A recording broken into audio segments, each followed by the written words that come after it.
This video is brought to you by Nvidia's industry-leading range of hardware and technology. If you want to experience cutting-edge visuals and performance in upcoming games like Black Myth Wukong or Star Wars Outlaws, check out Nvidia's range of RTX GPUs delivering features like ray tracing, Nvidia DLSS, Nvidia Reflex, and so much more. Click the link below to check it out for yourself or stick around to the end of the video to learn more. Gamers, well, now I can reveal where I was last week, or more precisely, the week before. I was in Boston chatting to Ken Levine, the man who led the creation of both BioShock and BioShock Infinite. I was there with my Friends Per Second podcast buddies, Jake and Lucy, and we not only played Ken's new game, Judas, for around 5 hours, we also got to sit down with him and have a chat for over an hour and a half. It was a fascinating discussion that I really enjoyed being a part of. As I've said many times before, being able to speak directly to the people making the games that I love is such a thrill for me. Like, this dude made BioShock, and here I am just sitting across the table from him. It's crazy. Anyway, great trip, really interesting game to talk about, and if you want to check out what we had to say about it and our discussion with Ken for yourself, I'll leave a link to that below the like button. Alright, pretty big week of news actually, what with GDC happening and all, and some of the chatter on the show floor wasn't sounding great for Xbox. This story comes courtesy of Chris String of GamesIndustry.biz. As part of their podcast, he said that the biggest takeaway from talking to people at GDC was that Xbox was in real trouble as a hardware manufacturer. He recounted this story, quote, "The phrase one major company who released a big game last year said was, I don't know why we bothered supporting it, and now you've got third-party publishers going, we're putting in a lot of effort to try to create a Series S version and an X version of a game when, to be honest, for us the market is PC and PS5, end quote. He'd go on to recount another source speaking about Xbox's performance in Europe, quote, the other thing I heard it from a very prominent company and one not so prominent, was Xbox's performance in Europe is just flatlining. You can follow our monthly coverage in the games market and you can see that Xbox sales are falling, and it's been falling all throughout last year and it's falling even harder this year, end quote. That does track with previous reporting from a number of European outlets who indicate that European retailers were pulling back from Xbox, deprioritizing it in point-of-sale shelf space, and some even considering delisting Xbox products altogether.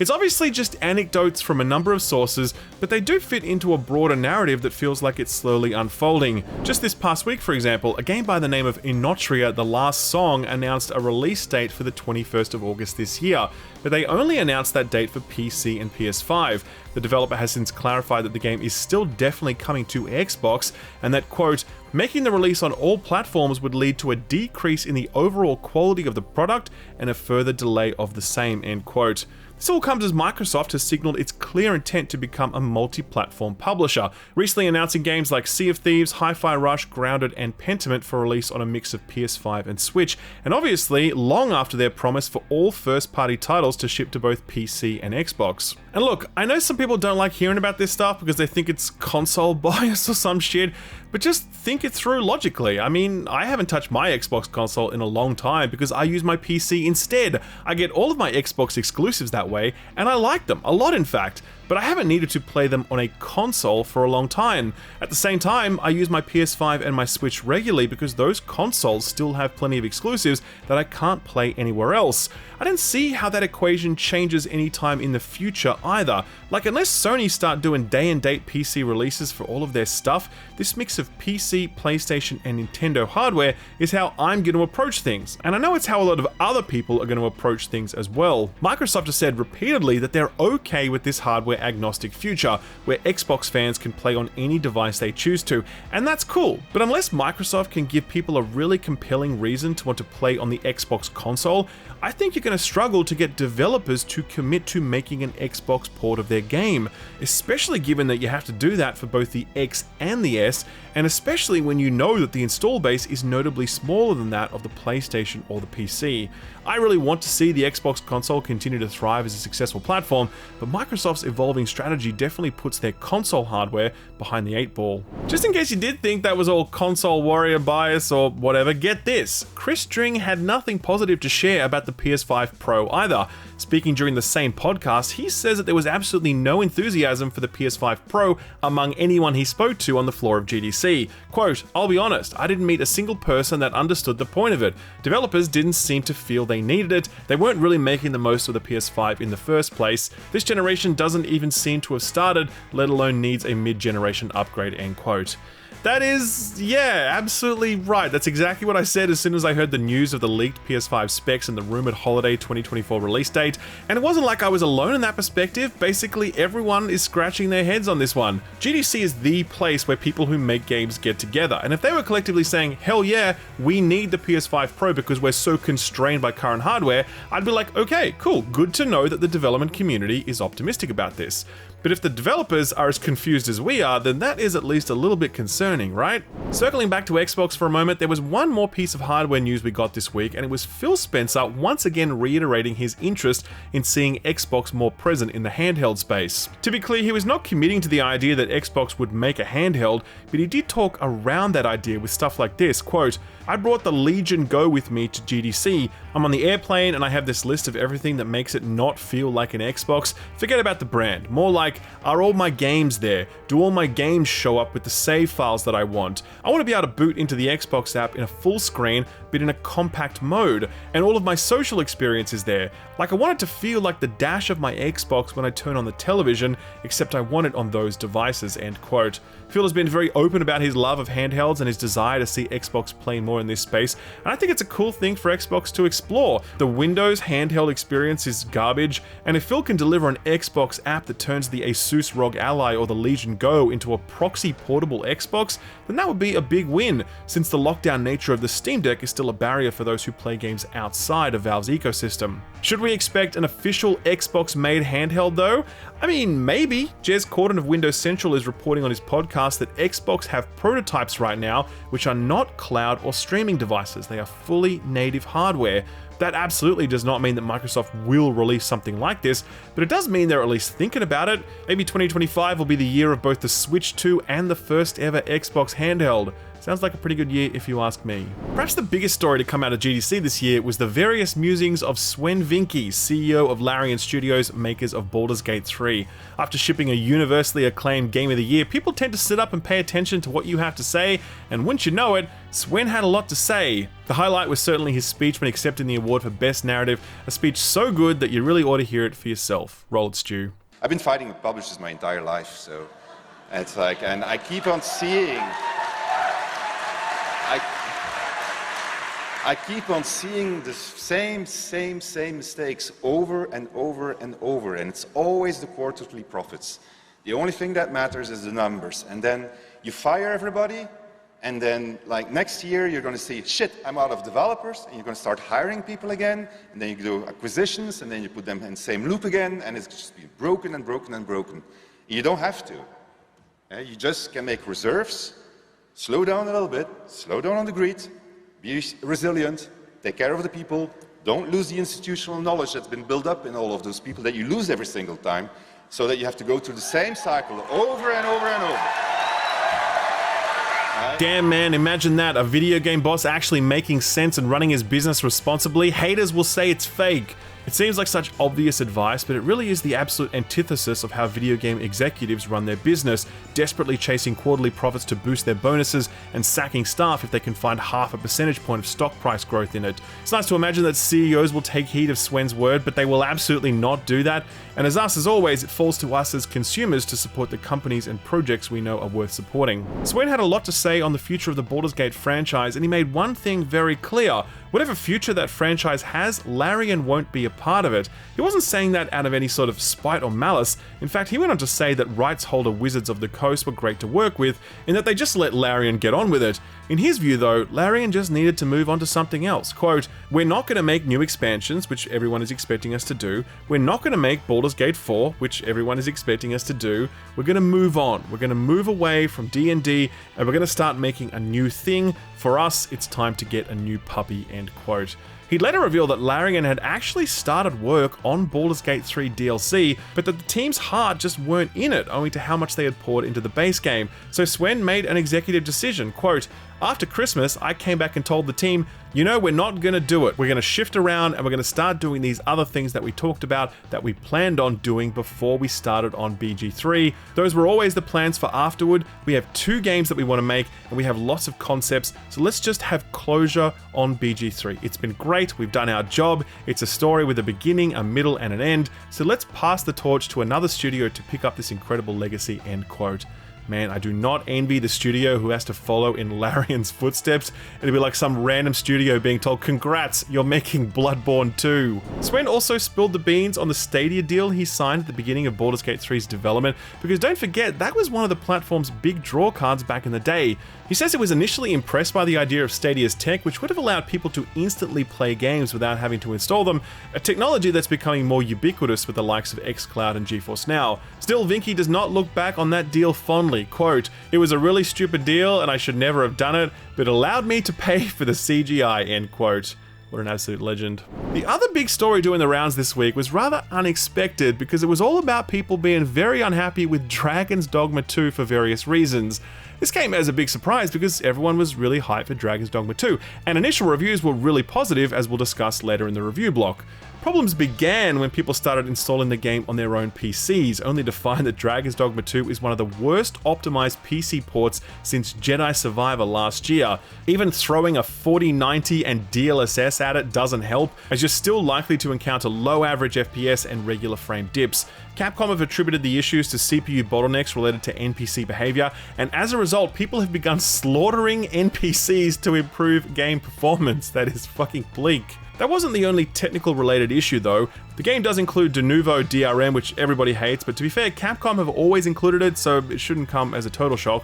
What was shocking is that once you've created your initial character, there's no way to restart a new playthrough with a new character unless you jump through some annoying hoops to manually delete the save file off your PC or console. Capcom says they are looking to fix this and will hopefully have it done soon. But by far and away the most controversial aspect of Dragon's Dogma 2 is the inclusion of additional paid add-on items that give you access to services and conveniences like port crystals that can be used as fast travel markers or customizing the look of your character. Now, to be super clear, no serious person is saying that you need to purchase these things in order to enjoy Dragon's Dogma 2. In fact, most people, including Austin and Edmond, who are both playing the game now or have completed it, they are emphatic that you can absolutely ignore these add-on purchases because you can earn the items in-game, and it doesn't appear as though the in-game economy has been hamstrung to incentivize you to spend.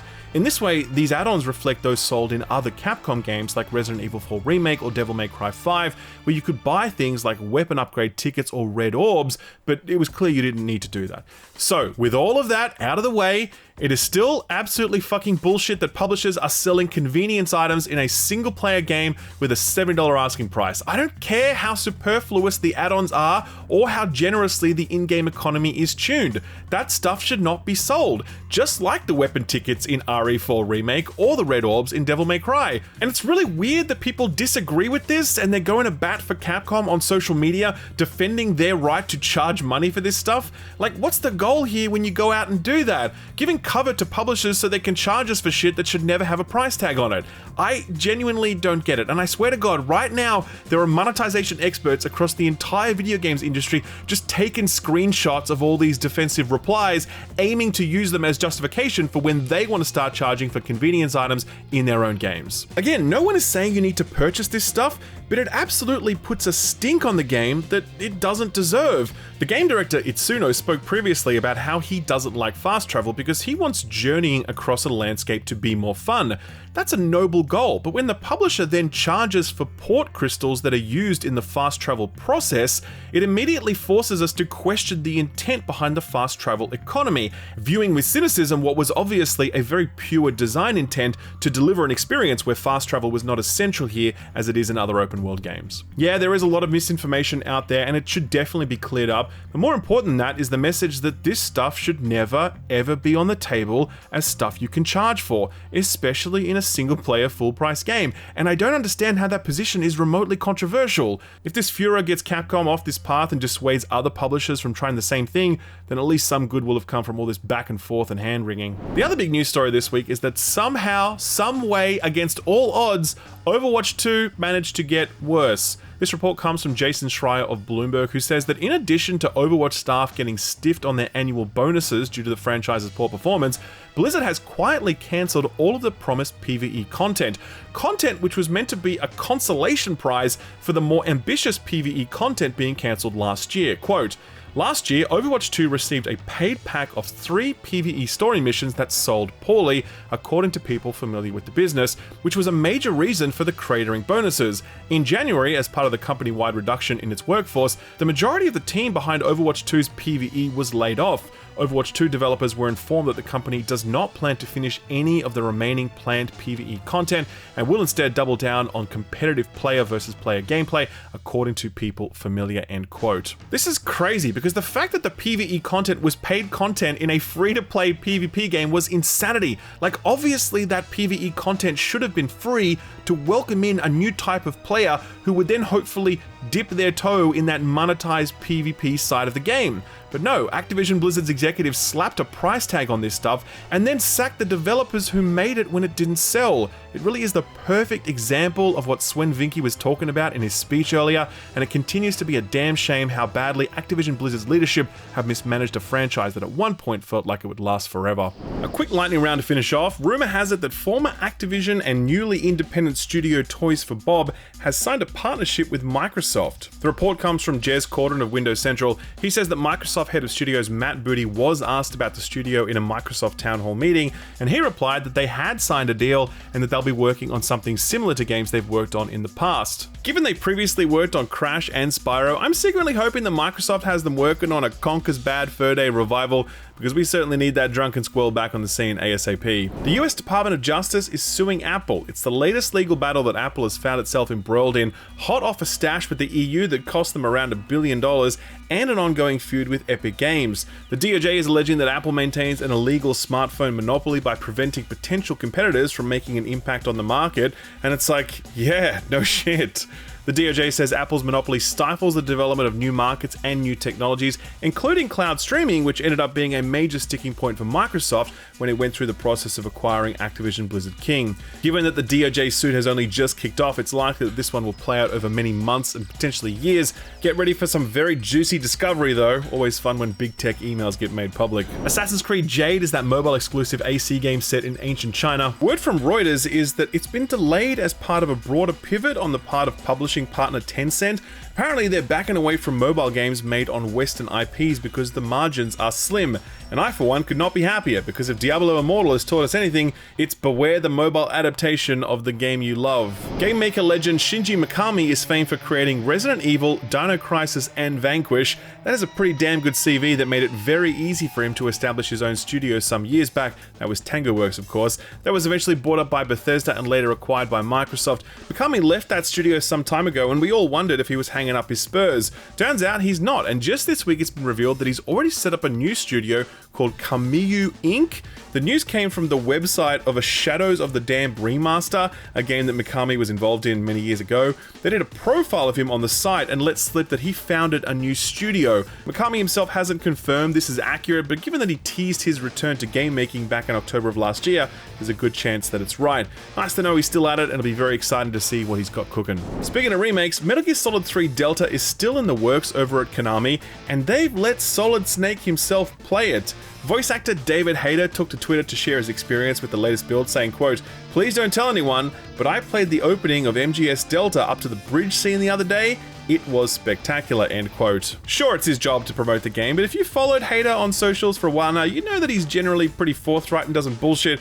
If he says it's good, I'm inclined to believe him, and that's very reassuring given that I know we're all quite nervous about Konami's recent return to the core gaming scene. Sadly, Alan Wake and Control developer Remedy just posted a €28 million loss, which they attribute to a rebooted project codenamed Vanguard. This was a free-to-play live service published by Tencent, but while it was still in the early stages of development, Remedy and/or Tencent took note of the changing nature of the free-to-play live service landscape and decided to reboot the title, which is now known as Project Kestrel. It'd be nice to imagine that Remedy was swimming in cash after the release of Alan Wake 2, but that game still has not recouped its development cost despite selling over 1.3 million units and being Remedy's fastest selling game ever. Right now, Remedy have an ambitious slate including a Control sequel, a co-op shooter set in the Control universe, and the Max Payne 1 and 2 remakes, the budgets for which are meant to be in the same ballpark as Alan Wake 2, circa $75 million.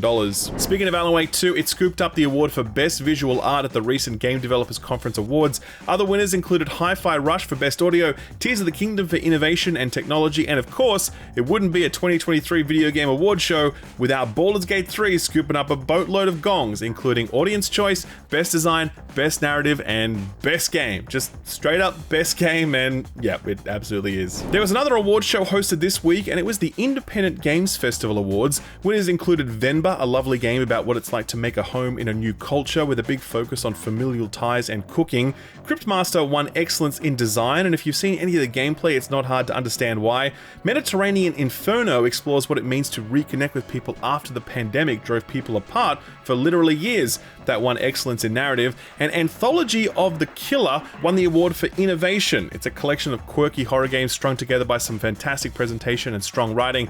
All of those I just listed are available on Steam except for the last one, which is free to play over on itch.io. Here's a big surprise. There's an Ark Survival Evolved animated TV show, and it has basically the most stacked cast of any video game adaptation ever. I'm not joking. Listen to this. The cast includes Vin Diesel, Michelle Yeoh, Russell Crowe, Gerard Butler, David Tennant, Jeffrey Wright, Elliot Page, Carl Urban, Monica Bellucci, and like 10 other people who are all proper actors who have done incredible work in their careers. What the fuck, man? It turns out that this was announced like a year ago and we all kind of forgot about it. That call sheet is enough to make anyone stand up and pay attention. I feel like they won Meryl Streep away from being straight Oscar bait. If you're interested to check it out, it's streaming exclusive to Paramount Plus, only in the US for the moment, but hey, that's nothing a VPN can't fix. Some quick sales numbers if you're interested. Indie breakout smash hit Balatro has now sold through 1 million units, and that's before the mobile port arrives, which is sure to sell another few million alone. Liza P announced 7 million players across both box sales and subscription services,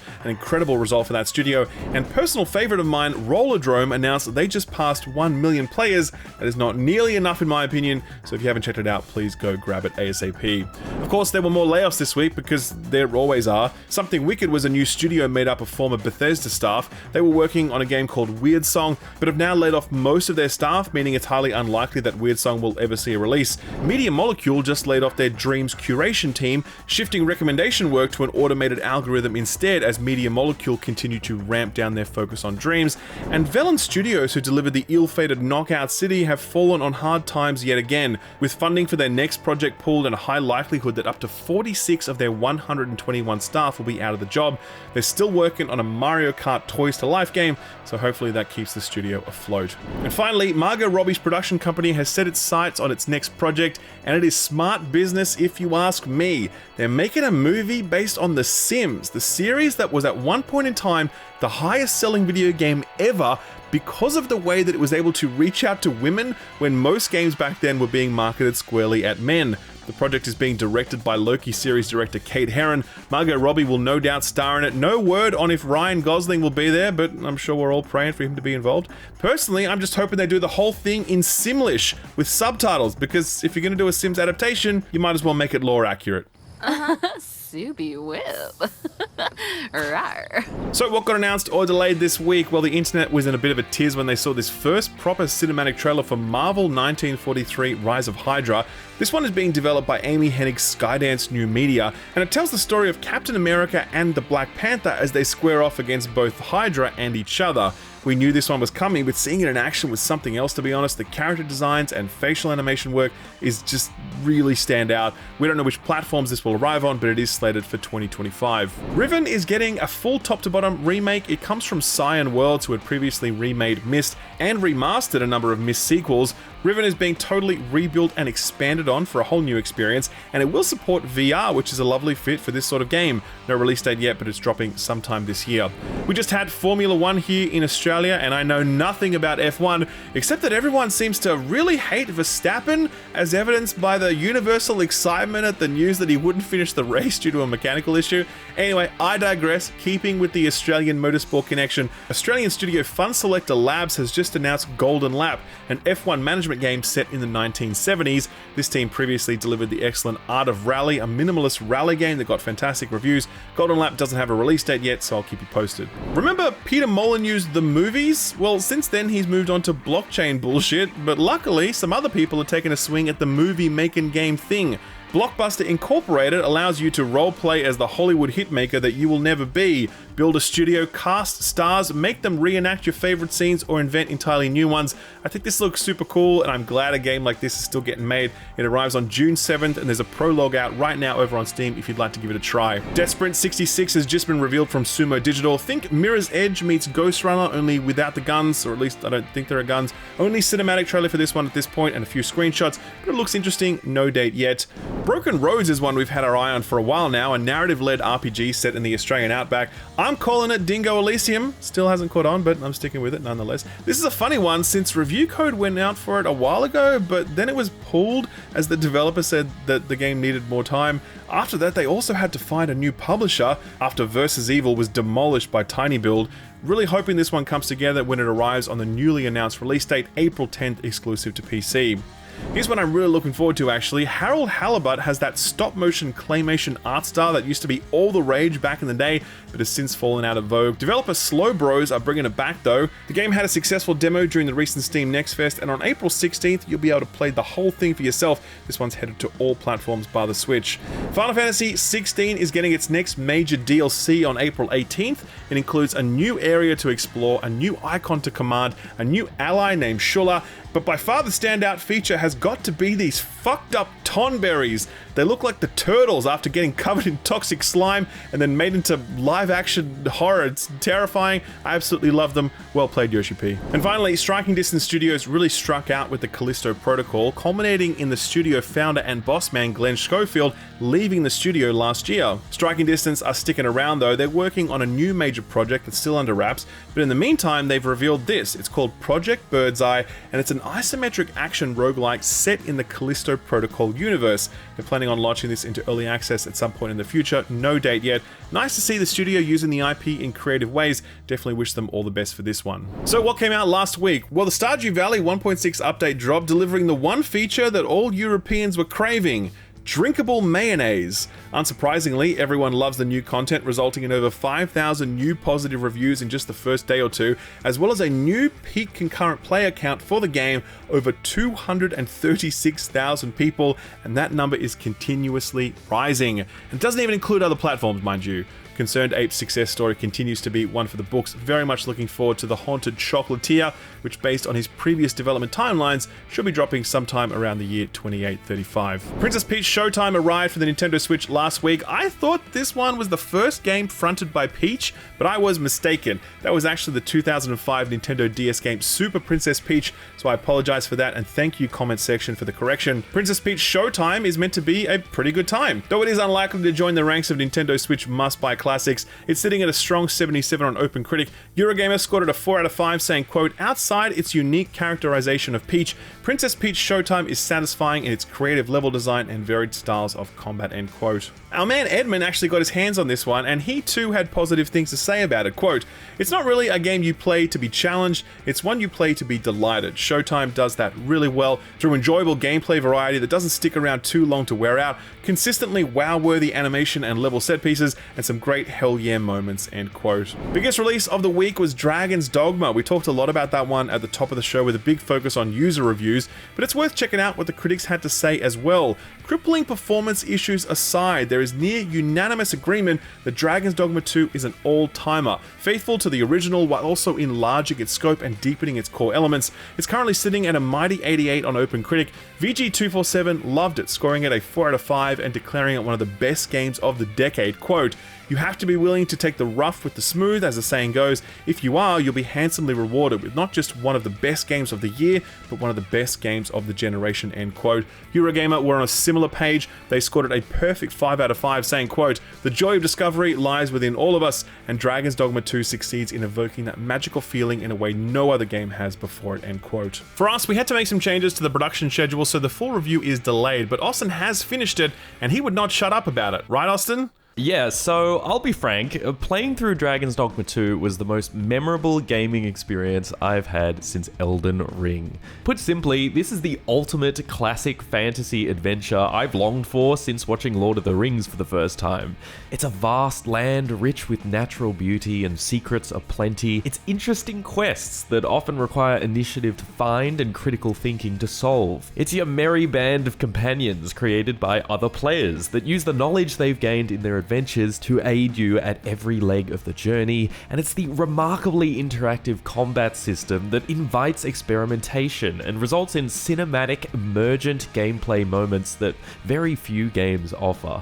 With some unguided quests and fast travel being a luxury, there's a lot of friction here that modern games tend to avoid, but that tension is what really separates this game's exploration apart from its contemporaries, and it results in unforgettable moments of survival, particularly at night. My only real criticisms here are the story, which contains kind of one-dimensional characters, the poor performance, which does really blow, and the meager enemy variety, which struggles to push this incredible combat sandbox to its limits. Still, after 50 hours, I can't get enough of it. No other game better embodies the adventures of the Fellowship, and for me, that's more than enough to cement Dragon's Dogma 2 as an RPG all-timer. The other big release last week was Rise of the Ronin, the open-world samurai game from legendary developer Team Ninja. Reviews for this one were not as strong as people had hoped, I think. By no means bad. It's a 76 on OpenCritic, and by every conceivable objective measurement, a 7.5 is still a good game. But it's not a great game from a studio that has produced some really sterling stuff in the past, stuff like the Ninja Gaiden series or more recently Neo. This style of game, this setting, and the backing of Sony as a publishing partner really felt like the chance for Team Ninja to break through to a larger audience, but the general buzz seems to suggest that that's unlikely. Obviously not at all helped by the fact that this game released on the same day as Dragon's Dogma 2, a game that has occupied every square inch of the discourse since the moment it arrived. Still, the reviews are almost all different shades of positive, with some caveats thrown in for good measure. IGN scored it a 7, saying, quote, "It's full of cool little touches, whether it's throwing something at an enemy with the grappling rope or dropping from your glider onto a horse. Unfortunately, it's also a game full of map clutter, bloated systems, and a truly absurd amount of junk loot, and the time I spent clearing out everything that didn't spark joy and dealing with all these non-essential systems made me pine for a leaner, meaner, more focused game," end quote. Press Start summed up the general sentiment with their 7.5 review saying, quote, "It's still a mostly enjoyable experience, but it doesn't quite match the pedigree of Team Ninja's other recent outings," end quote. Bottom line, it's still a good game, and if you're in the market for some fairly predictable open-world samurai filler, play Ghost of Tsushima. But if you've already played that one, Rise of Ronin will do just fine. South Park Snow Day reviews dropped yesterday, and it is not a rosy picture for Cartman and his buddies. Right now, the title is sitting at a weak 64 on OpenCritic, only 31% of critics recommending it. IGN scored it a brutal 3 out of 10, saying, quote, "Aggravating hack-and-slash combat and surprisingly sparse jokes make South Park Snow Day dull, toothless, and a big step in the wrong direction for the South Park games," end quote. There were some very positive reviews though, like that of Shaq News, who scored it an 8 and said, quote, "South Park Snow Day does a great job at delivering a new type of genre in the South Park setting while nailing everything we've come to love about the franchise," end quote. That is quite a spread of sentiment. Something tells me it may be best to wait for this one on Game Pass or the like. Bears in Space is that cheeky bullet hell game about bears in space. It's meant to be a good time, very positive, 96% on Steam, with most of the critic reviews hovering at around the 8 out of 10 mark. The only other release last week was a surprise shadow drop of a classic brought back from the grave. Long before Tom Clancy's The Division, Alpha Protocol bravely asked the question, what if we combined Militech spy stuff with RPG bullshit?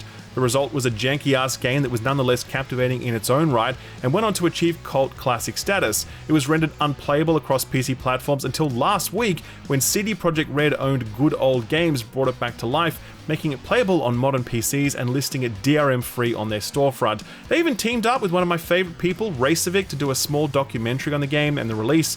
Really worth checking out. I'll leave a link to it below the like button. So what's coming out this week? Well, like I said, last week was kind of the last big week of the year, and now we enter a real dry spell. Kind of handy if you're looking to take a bite out of your backlog, but no good if you're always on the hunt for the new hotness. There is some stuff coming this week though, like Open Roads, which is the latest thing from indie hitmaker Annapurna Interactive. This is a narrative road trip about a mother and a daughter, plenty of branching dialogue options. It's actually from the team who made Tacoma, only they left their previous studio Fulbright due to toxic studio leadership, so this is them going on their own steam.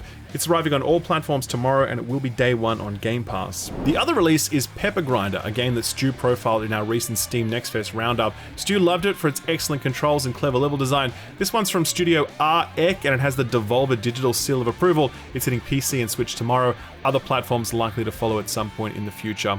Speaking of future, the Future Games Show just happened, and a bunch of games were showcased and or revealed. This was one of them, so put this on your radar.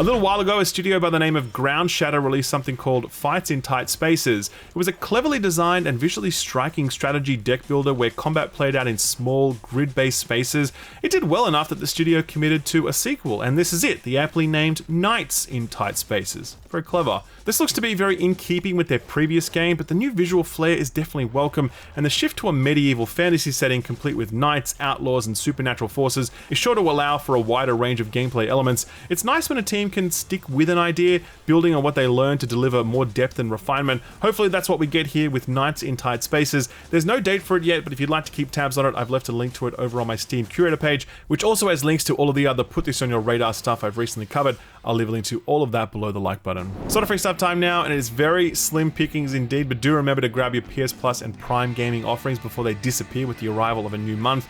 Right now from Epic, you can still grab open world fishing game Angler Call of the Wild, as well as the Invincible graphic novel spin-off Adam Eve. Later in the week, they'll both be replaced by Islets, a cute hand-painted Metroidvania released back in 2022. Very positive reviews on Steam.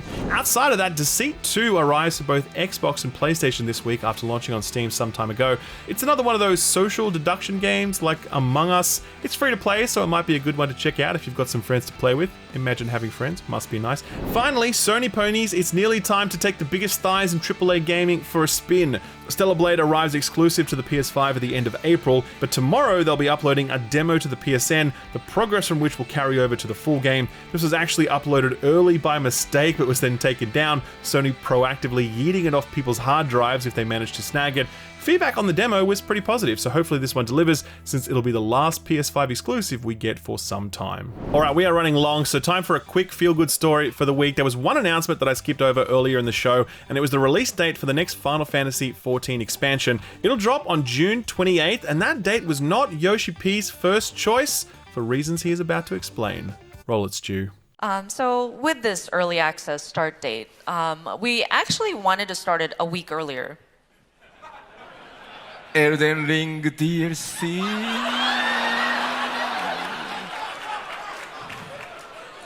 まあ皆さんもエルデンリングのね DLC やりたいでしょうから We figured everybody would be interested in playing the Elden Ring DLC. その代わり1週間です I'll give you 1 week. Yoshi P, he really gets us, man. God bless him. And God bless you for making it to the end of this episode of This Week in Video Games. It was a surprisingly stacked one, so I hope you enjoyed yourself or at the very least found something useful. If you did, would you kindly hit that like button, as that always gives a huge boost to the channel. And don't forget to subscribe and ding that bell so you'll know the minute the next video goes live. You're gonna say I'm a liar, you're not gonna believe me, but it's true. The Final Fantasy VII Rebirth review is done, and it's going up on the channel this weekend. I spent over 105 hours playing that game, and I have a lot to say about it, but I won't be coy. I fucking loved it, and I'm really excited to talk about it in that review. So until then, take care of yourselves, and thanks very much for watching, and a big thank you to this video's sponsor, NVIDIA. There's some big games dropping this year, stuff like Black Myth Wukong and Star Wars Outlaws. If you want to play them at the highest possible graphical settings and frame rates, then you probably want to do that on a GPU from this video's sponsor, NVIDIA. NVIDIA just had a huge week of announcements detailing all the ways that they're bringing the latest and greatest in graphical technology to both new and upcoming games, as well as games that have been out for a while now. Certainly the biggest reveal was that Star Wars Outlaws will make use of a range of NVIDIA tech, most notably DLSS 3, which uses AI to interlace additional frames, massively increasing FPS performance. That feature comes bundled with NVIDIA Reflex, a technology that reduces input latency to ensure that your games feel really snappy and responsive when you play them. Finally, Star Wars Outlaws will also support ray-traced effects, and the power of NVIDIA's hardware coupled with NVIDIA DLSS 3 is going to give you the headroom to enable those advanced features. Black Myth Wukong is another heavy hitter dropping later this year, and this week NVIDIA confirmed that it will support DLSS 3.5. That's all new technology that results in better image reconstruction when using DLSS. That means that when you enable DLSS, finer details like foliage will look even better than ever before. The first Berserker, Kazan, was also confirmed to support NVIDIA tech. It'll make use of DLSS 3 for those increased frame rates, as well as NVIDIA Reflex for reduced input latency. It's not just upcoming games that get these benefits though. NVIDIA are regularly working with developers to improve games that have already been released. Naraka Bladepoint, for example, is about to get DLSS 3.5 and full ray tracing, delivering a massive visual uplift, and Diablo 4's long-awaited ray tracing update arrived this week. And don't forget that Horizon Forbidden West arrived last week. That's an absolutely superb port, helped in no small part by the inclusion of NVIDIA DLSS 3, NVIDIA Reflex, and NVIDIA DLLA for increased image sharpness. If you'd like to see a real showcase for NVIDIA's tech, then be sure to check out Portal RTX, which is free over on Steam. It's the same Portal you know and love, but enhanced with a range of RTX features, some of which arrived only last week. NVIDIA just added both DLSS 3.5 with ray reconstruction and RTX I/O, a technology that drastically reduces loading times by leveraging the power of the GPU. That's a lot of stuff, I know, but that's how NVIDIA rolls. They're always looking to deliver the absolute cutting-edge performance and visual fidelity for both upcoming games and ones already out. If you want to know that you're getting the best of the best, then an NVIDIA GPU is the obvious choice. If you'd like to learn more, I'll leave a link below the like button. Thanks NVIDIA for sponsoring the video, and thank you for watching it.